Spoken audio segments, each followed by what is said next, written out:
kauturan, nga pasalamat naman kita sa Dios ning itiyon nga kita makapamalandong sa pulong sa Ginoo. Kagini makita sa Mateo kapitulo 5 halin sa 10 pagkadto sa 12. Kag diri nagasiling, bulahan ang mga tao o kung bulahan ang ginahingabot tungod kay ginatuman nila ang ginapabot sang Dios sa ila, kay ila ang ginarian sang langit. Bulahan kamo kon ang mga tao magpasipala kag magigabot kag magbutang-butang sa inyo tungod kay kamo sumulunod ko. Magkalipay kag maghinugyaw kamo tungod kay dako ang inyo balos sa langit. Kay umo ini nga mga paghingabot ang naguman sa mga propita sang una. Sa siningation pamalandong kita sang tigulo sang pulong sa Ginoo nga atong ginbasa ang nagasiling ang mga ginahingabot. Sa sining kalibutan mayara nga nagahingabot kag mayara man nga ginahingabot. Kay gina napagkit o nasulat man sa balaan nga kasulatan. Mayara nga lain-lain sa panghigabot sa mga tao. Ang dagway sang pagpasipala, pagbutang-butang, sahi man ina sang paghingabot. Kagabala na kasulatan nagatudlo sa aton nga bulahan ang mga ginahingabot tungod kay sila ginahingabot sila tungod kay nagalagad kag nagatuman sila sa Dios. May araman iyang ginahingabot tungod kay nakasala sila kanang litan nagpangawat ti hingabuton na siya siyang iyaging kawatan. Hindi inaamong nasiling sa Bible nga bulahan. Ang bulahan nga natudlo sa Bible, amo ini ang mga tao nga ginahingabot sila tungod kay sila nagaalagad, nagatuman, kag nagasunod sa Dios. Kung amo ina nga ginahingabot ikaw sang iban, kay nagaalagad ka sa Dios, ang panawag sa Dios sa imo, ikaw ang tao nga bulahan, o kon ikaw ang tao nga malipayon. Ang Ginoo wala nagapabaya sa iyang mga kanakan. Ang iyang mga kanakan nga ginalupig, ginadaog-daog sang iban, ginabuligan, kag ginaapinan niya. Kung sa bagay, ang Roma Kapitulo 12, versikulo 9, nagahambal gid ang Dios nga nagasiling, akon ang pagtimalos, siling sang Ginoo. Siya amo ang magabalos. Ginahambal ini sang Dios tungod kay kita nga mga tao, kung kita magbalos sa iban, basi kulang, o kung basi masubrahan. Pero ang Diyos iya nagatanaw nga magabalo siya sang insakto sa mga ginahingabot kag nagahimo man siya sing maayo sa nagahingabot. So duwa ang ginabuligan sa Ginoo. So may nang nagatudlo siya nga dapat siya ang magabalos kay nakaibalo siya kung ano ang insakto kag kung ano ang maayo nga himuon sa mga tao nga nagahingabot kag sa mga tao nga ginahingabot. Ari ang mga masunod, makita naton nga ang Dios wala gid nagapabaya sa aton. Kag ang Dios may paagi. Iyang husto nga paagi, paano niya maapinan ang mga ginahingabot. Kag kung paano niya buligan ang mga tao nga nagahingabot. Diri sa Acts chapter 7, makita naton nga may isa ka tawo nga alan niya si Esteban.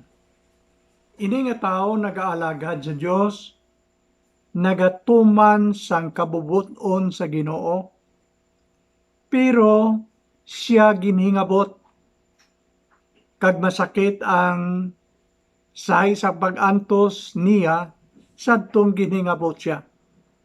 Kay siya ginpatay paagi sa paghaboy sang bato. So masiling naton amo nga may mga tao nga ginahingabot, pero daw nagabatyag kita nga ang Diyos daw wala man nagabulig. Daw ginpasagdan man lang siya sang Diyos.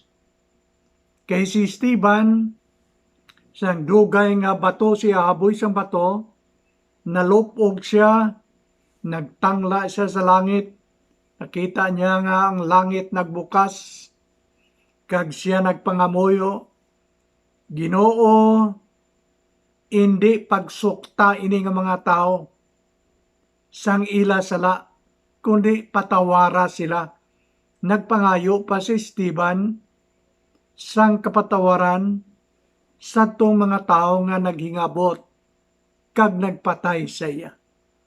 Siguro masiling naton nga tigin tugot man niya sang Dios nga ang iyang kamatayon, kay may plano ang Dios nga kaayuhan hindi lamang para sa iya, kundi para man sa mga tao nga naghingabot sa iya. Agod nga ining mga tao makaangkon man sang kaluwasan sang ila mga kalag. Matuod man ang ila leader sa pagpatay kay Esteban, amo si San Pablo. Ang una nga bahin sang kabuhi ni San Pablo, amo nga ini nga tao, siya amo ang nangahingabot sang mga Kristohanon, ang sumulunod ni Kristo. Pero sa kabuhi ni Esteban nga iyagid nakita nga si Esteban nagtindog si mabakod tubtob sa iyang kamatayon, siyang pag-alagad sa Ginoo, narehistro ini sa utok ni San Pablo. Kabangdanang nga sang nagalakad siya sa dalan sang Damascus nga nagapangpigo sa mga Kristohanon, golpeada nga may kasana galin sa langit nga nag-igo sa iya, daw kilat bala nga nag-igo sa iya, natumba siya. Pagkatumba ni San Pablo, nabatian niya ang tigog nga nagalin sa ibabaw, Saulo, Saulo nga ang hingabot mo ako. Siling niya, sino ikaw? Siling sang tingog, ako si Kristo nga imo ginahingabot. Amo adto ang pagliso kabangdanan sang pagliso ni San Pablo halin sa paghingabot pakadto sa pag-alagad sa Ginoo. So gingamit sang Dios bisan pa ang kamatayon ni Esteban, agod nga si San Pablo makaangkon sang kaluwasan, kagalin sadto ang pinakamaisog, pinakamapisan nga nagawali sa ngalan ni Kristo, amo si San Pablo. Si San Pablo, nakaagi man siya nga ginaboy sang mga tao, nalipong siya, naumpawa, nagtindog, gawali mangyapon, ginpriso siya sa mga prisuan, dito sa sulod sa prisuan, nagawali siya sa mga gwardya, makagwa siya, padayon ang iyang pagawali, wala sing bisan sino nga makapugong kay San Pablo tungod kay prisko siyang una-una. Ang nakita niya sa kabuhi ni Esteban, isa ka tao nga nag-aalagad sa Ginoo, isa ka tao nga nagbabakod sa iyang panindugan sa Diyos, tubtob gid sa kamatayon. So mo ina nakasiling ako nga siguro may mga plano man ang Diyos nga matahom sa kabuhi sang isa ka tao nga gintugot niya nga pigoson kag bisan pag gintugot niya kag daw wala niya man gin apinan, wala niya man gin luwas, bisan pa sa mga kamot sang kaaway nga nagpigos sa iya. Pero nga aton masiling amoy ni. Dano pasagdan na lang ni sang Dios ang mga tao nga nagapigos sa iyang mga kanakan. Ang sabat hindi. Kay man ang Bible nagatudlo sa aton may ara ginatawag nga final judgment. Dira ang tanan nga mga tao mga tubang sa Ginoo kag pagahusayon ining tanan sang Dios, ang mga nagapangpigos kag ang mga ginapigos, kitang tanan magapangatubang sa tubangan sa Ginoo. Sa final judgment, ginhambal dira nga ang Dios sa iyang pagbalik, tipuno niya ang tanan nga mga tao, ang nagkalaluwas sa iyang tuo, ang wala magkalaluwas siyang wala, ang tanan nga mga nagpigos kag mga nagpatay sa mga anak sang Ginoo, dira tipuno niya.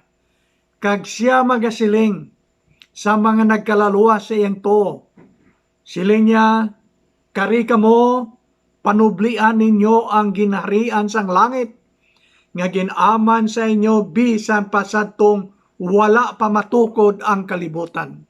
Kag magahambal siya sa mga wala magkalaluwas, ang mga tao nga nagsikway kay Kristo, ang mga tao nga nagapangpigo sa mga anak sang Dios. Magasiling siya, kari kamo panublian ninyo ang impierno, ang kalayo nga ginaman sang Dios sa mga kaaway niya, si Satanas kag sa iyang mga sumulunod. Inang tanan himuon sang Ginoo siyang pagbalik sa paghukom sa tanan nga mga tao. So hindi kita makasiling nga pasagda na lang sang Dios inang mga nagpangpigos, inang mga tao nga nagapigos sa mga katawhan niya. Inang tanan husayon sang Ginoo sa tion nga siya magabalik. Pero mga utod, pasalamat kita sa Ginoo kay sa aton panahon subong lain kay sang ila sang una nga ginapangpatay, may mga ginapangpigos. Ang Dios iya subong may ara nga mga leaders kada pungsod nga iya ginsaligan. Siya amo nagtukod sina kagini nga mga leaders yarayhan sa aton gobyerno nagatrabaho, gintukod niya ini agod sa pagpangapin sa aton. Kung sa bagay ginatudloan sang Dios ang mga leaders, siling sang Ginoo sa ila, sa aton tanan nga mga leaders sa kalibutan, pangapini ninyo ang mga imol, ang mga balo, kag ang mga ilo. Kamo ang mag-protect kag magpangapin sa ila. Kag ini makita sa Salmo 82, halin sa 2 tubtob sa 4. Kag mayara man nga mga otoridad nga nagadala sa ilang armas, kag kabalo ka ano siling sang Dios sa aton nga mga tao, hindi kamo magkahadlok sa mga tao nga yara sa otoridad nga nagadala sa ilang armas. Sila amo ang magaprotect kag magapangapin sa aton. Gintukod sila sang Dios agod sa pagproteher sa aton. So salamat kita sa Ginoo kay subong may kahilwayan kita sa pag-alagad sa Ginoo kag siya nagtukod sa mga tao nga magabantay, magaprotect sa aton. Sama nang laygay niya sa mga leaders, pangapinan ang mga imol, ang mga balo kag mga ilo. Sa aton tanan nga mga Kristohanon nga sumulunod sang Dios, nagalaygay siya sa aton siling niya, magpakabakod kamo. Kay man bisan pa ang kamatayon, kung ikaw isa ka Kristohanon, si San Pablo nagasiling, para sa ako nang magkabuhi amo si Kristo, kag kamatayon amo ang pagdaog. Kag siling pagid sang Bible, wala sin bisan sino nga makasiparar sa aton halin sa kamot sang Dios. Amo nang iyang pagpangapin. Siya bisan pa ang kamatayon, ang gutom, kag bisan pa ang balatian, hindi sarang makapahamulag sa aton halin sa kamot sang Ginoo. So ini ginatudlo niya sa aton, agod nga may kaisog, may kabakod kita sa pagpadayon, sa pagpangalagad sa Ginoo, bisan anong kahimtang sang aton kabuhi kag pagpangabuhi. Madabong salamat, kagabay ngang Dios magpadayon gid sa iyang pagbantay, pagtipig sa aton mga kabuhi.